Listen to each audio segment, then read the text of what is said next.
का आकार शेप माना जाता है।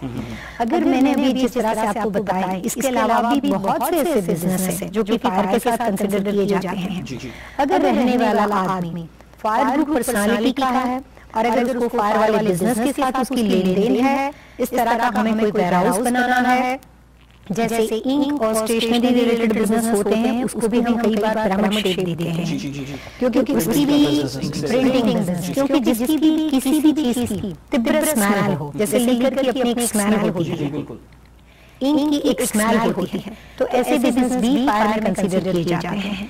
अगर आपने कमर्शियल यूनिट बनाया है तो आप बिल्डिंग के ऊपर शेड दे सकते हो। कई बार ऐसा होता है कि हमने रेडीमेड बिल्डिंग ले ली हो तो हमारे पास ऊपर सीलिंग के ऊपर कोई चीज शेड बनाने का मतलब नहीं रहता है। ऐसे केस में हम सीलिंग के अंदर भी पिरामिड पैटर्न दे सकते हैं।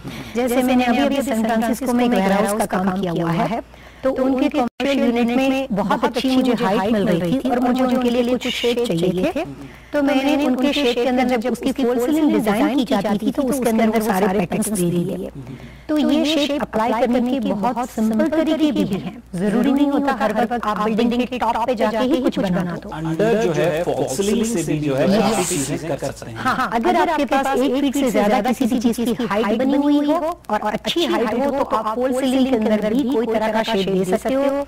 यहाँ तक कि मैंने न्यू जर्सी के अंदर कुछ फार्मेसी बनाई हुई है। Pharmacy also fire related business, क्योंकि उसकी भी दवाओं की एक तीव्र स्मेल होती है। तो कई बार अगर हमें मान लो सीलिंग 10, 12 या 14 फीट जितनी सीलिंग मिलती हो तो हम कोई छोटा मोटा शेड बना सकते हैं, बट वहाँ पे भी पॉसिबल है। तो किसी भी शेड को बनाने के लिए ये बात आप जरूर ध्यान में रखिए कि जरूरी नहीं होता है कि रूफ से शुरू करें।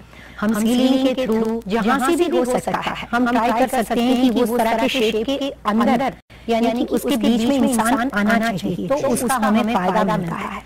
पिरामिड शेप का मतलब ये नहीं होता है कि आप एक छोटा सा पिरामिड ले लो और अपने ऑफिस के टेबल के ऊपर रख दो तो पूरी बिल्डिंग में पिरामिड जनरेट करेगा, ये नहीं होता है। पर पल्लवी यहाँ पर जो बात नजर आ रही है वो नेचर ऑफ वर्क से आप उसको रिलेट कर रहे हैं, लेकिन अगर ये बात रेजिडेंशियल पर्सपेक्टिव से देखनी हो तो फिर कैसे उसको देखेंगे? जैसे रेजिडेंस के अंदर हमेशा वास्तु में बिल्डिंग के एलिवेशन को बहुत महत्वपूर्ण दिया गया है। अगर बिल्डिंग का एलिवेशन बनाते वक्त अगर बिल्डिंग के ऊपर मुझे पिरामिड शेप, आप यूके और यूएस में देखेंगे तो बहुत सी बिल्डिंगों में आपको पिरामिड शेप तो कॉमन चीज है, आराम से मिलेगी। बट उसमें पिरामिड दो तरह से होता है। एक तो होता है कि बिल्डिंग का स्ट्रक्चर बना हुआ है और सिर्फ आगे से फ्रंट एलिवेशन से उन्होंने एक पिरामिड जैसा इस तरह से शेप दे दिया है, ट्रायंगुलर जैसा। बट वो बिल्डिंग के ऊपर नहीं है, सिर्फ एलिवेशन में फ्रंट में है। It's called fire building.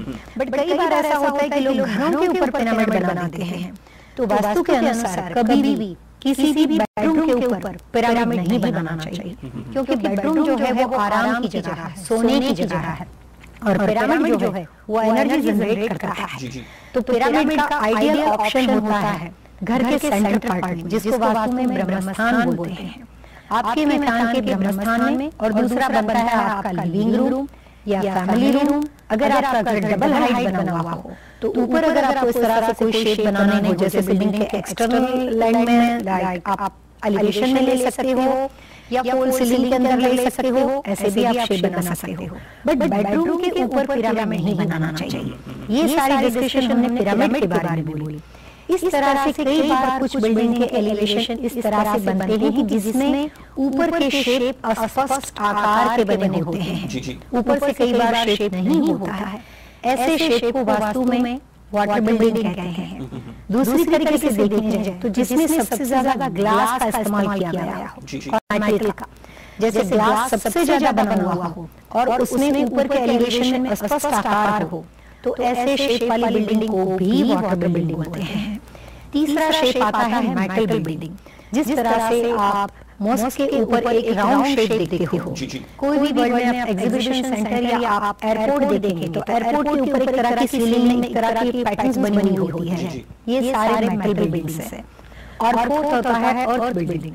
Earth building जहाँ पे हम लोग आमतौर पे आदमियों के घर बनते हैं। ज्यादातर रेसिडेंशियल बिल्डिंग स्क्वायर और रेक्टेंगुलर में डिजाइन की जाती है, जिसके ऊपर कोई शेप नहीं दिया जाता, जिसका रूफ क्लीन होता है ऐसे शेप वाली बिल्डिंग को वास्तु के अनुसार अर्थ बिल्डिंग कहते हैं। तो बिल्डिंग को देखने से आपको पता चल जाएगा कि ये वाटर बिल्डिंग है, अर्थ बिल्डिंग है, फायर बिल्डिंग है कि मेटल बिल्डिंग है। दर्शकों, हमें मालूम है कि आप वास्तु लेवल में खूब दिलचस्पी ले रहे हैं और खास तौर पर इस विषय पर जिस पर हम चर्चा कर रहे हैं, इस दिलचस्पी को बरकरार रखिएगा। हम यूं है और यूं आए एक छोटे से ब्रेक के बाद। आप बने रहिए हमारे साथ।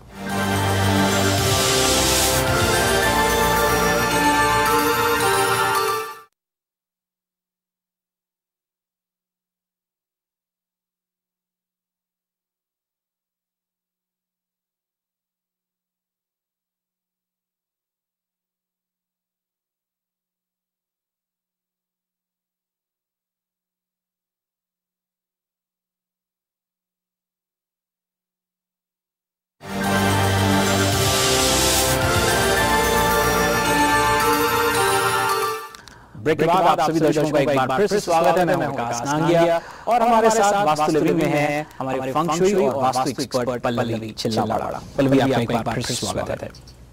ब्रेक से पहले आपने बहुत अच्छी बात कही कि इसी कार्यक्रम में इसी अंक आप हमें बताने वाली हैं कि किन स्ट्रक्चर्स की बिल्डिंग का किन यूं कहूं कि व्यापारी स्तर के लोगों को अधिक रूप से फायदा हो सकता है। जी बताइए हमें। जैसे वाटर बिल्डिंग के अंदर वाटर बिल्डिंग का मतलब होता है जो इंपोर्ट एक्सपोर्ट रिलेटेड बिजनेस करते हैं, हीलिंग से रिलेटेड, स्पिरिचुअल से रिलेटेड, पानी से जैसे क्लियरिंग फॉरवर्ड एजेंट वगैरह हो, क्रूज से रिलेटेड बिजनेस के साथ, रिसर्च से रिलेटेड जुड़े हुए लोगों के लिए अपनी बिल्डिंग का शेप रेजिडेंस या कमर्शियल वाटर बिल्डिंग के शेप में बनाने से वो बिल्डिंग उनको उनकी जो भी मैनकाइंड यानी उनकी जो प्रकृति है, एक्टिविटी है, उसके अंदर वो बहुत बेनिफिट करेगी।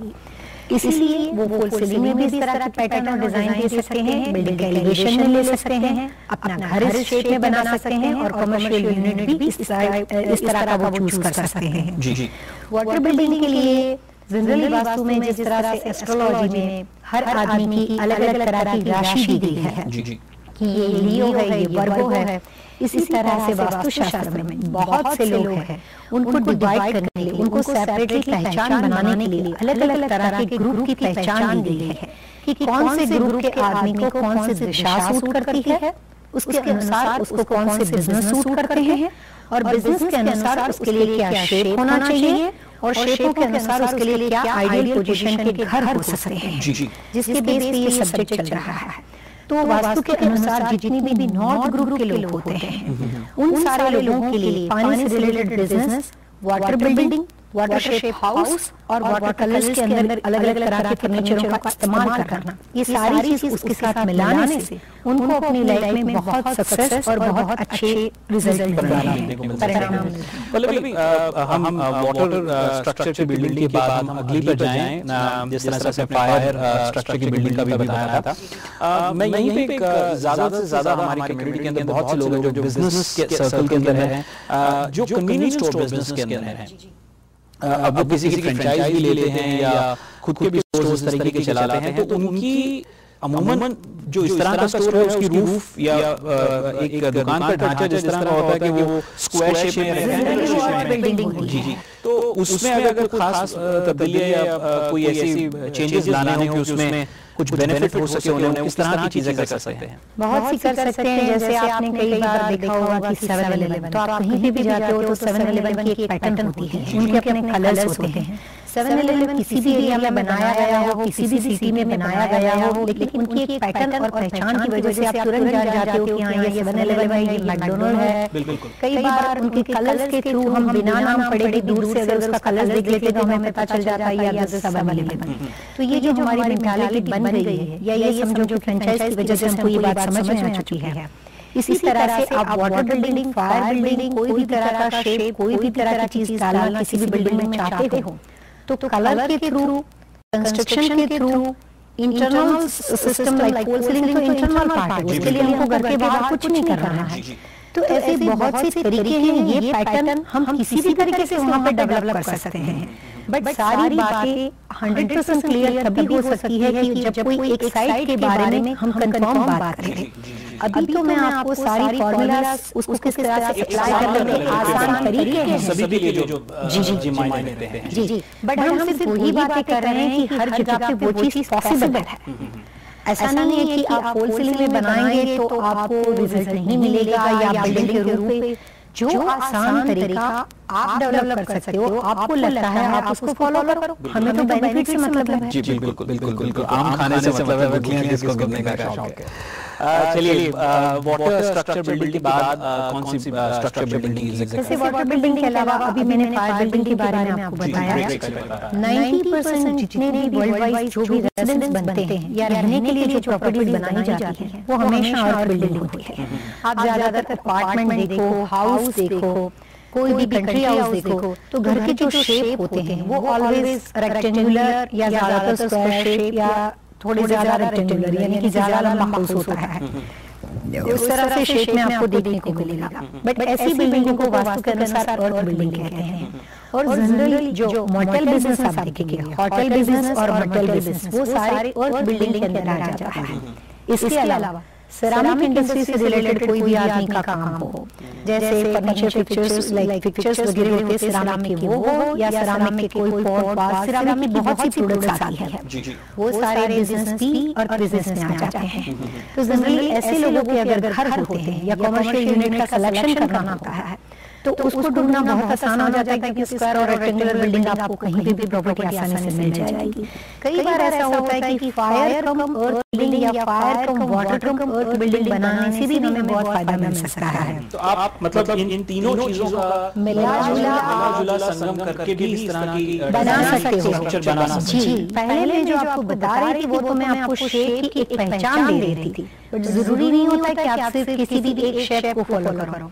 अगर आपके मेदान में कुछ पर्सन ऐसे हैं या अगर कोई बड़ी कंपनी है और उनके पार्टनर्स या बिजनेस के लोग कुछ ज्यादा हैं और उनके बिजनेस भी एक से कई तरह के हैं, मान लो वो वाटर बिजनेस भी करते हैं और कई बार उन्हीं की कंपनी की ओर से फायर बिजनेस भी चल रहे हैं, ऐसे लोगों के लिए अगर हम 2-3 शेप की बिल्डिंग बनाते हैं तो एक जगह पर बैठने के बाद वो सारे ब्रांच को कंट्रोल भी कर सकते हैं। तो शेप का मतलब ये नहीं होता है कि आप किसी भी एक शेप तक लिमिट में या सीमित हो जाओ। आपको जो बेनिफिशियल हो वैसे आप 2-3 पैटर्न को चूज करो तो उससे फायदा आपका और बढ़ जाएगा। तो ये बात साफ हो जाती है यहाँ पे कि आकार हमारे व्यवहार में बहुत सारी चीजों की तब्दीलियां लेकर के आ सकता है। मतलब ये वक्त एक छोटे से ब्रेक का हो रहा है, लेकिन उस ब्रेक में जाने से पहले टिप ऑफ द वीक क्या है? हम इस बिल्डिंग के अंदर शेप के बारे में बात करते थे। तो जनरली वास्तुशास्त्र के अनुसार जो भी आदमी रिटेल चीज के साथ बिजनेस करता है, जैसे कंज्यूमर के साथ उसका ट्रेडिंग होता है, और जहां तक अभी आपने कन्वीनियंस स्टोर्स के बारे में बताया था न्यू जर्सी में, तो ऐसे लोगों के लिए सबसे ज्यादा हाईली प्रॉफिट और फाइनेंशियली बेनिफिट्स देने के लिए वास्तुशास्त्र के अनुसार मेटल जो शेप है वो बहुत फायदा करता है। आप अपने स्टोर्स के अंदर या कन्वीनियंस स्टोर्स में, फार्मेसी बिजनेस में, गैस स्टेशन बिजनेस वाले लोगों के लिए जिसको रिटेल लोगों के साथ बार बार डील करना पड़ता है, तो अपने बेनिफिट्स के लिए आप अपने बिल्डिंग के अंदर सीलिंग के अंदर फॉल सीलिंग की पैटर्न के अंदर अगर आप राउंड जैसा मॉडल शेप बना सकते हो, और ये पूरे आपको स्टोर को कवर नहीं करना है, जिस काउंटर के ऊपर आप बिजनेस करते हो सिर्फ उसके ऊपर वाला हिस्सा जहाँ पे आपने रजिस्टर रखा हुआ हो और जहाँ पे आपका कैश ट्रांजैक्शन होता है, अगर आप अपने शेप को भी मॉडल शेप में चेंज करते हो तो भी वो आपको बहुत अच्छा फायदा करेगा। तो ये था आपका tip of the week. Pallavi Chillawada के साथ हमारा वास्तु लिविंग जारी रहेगा, लेकिन एक छोटे से ब्रेक के बाद ध्यान रहे हम चर्चा हम सभी के लिए कर रहे हैं जिससे हम सबका लाभ हो सकता है।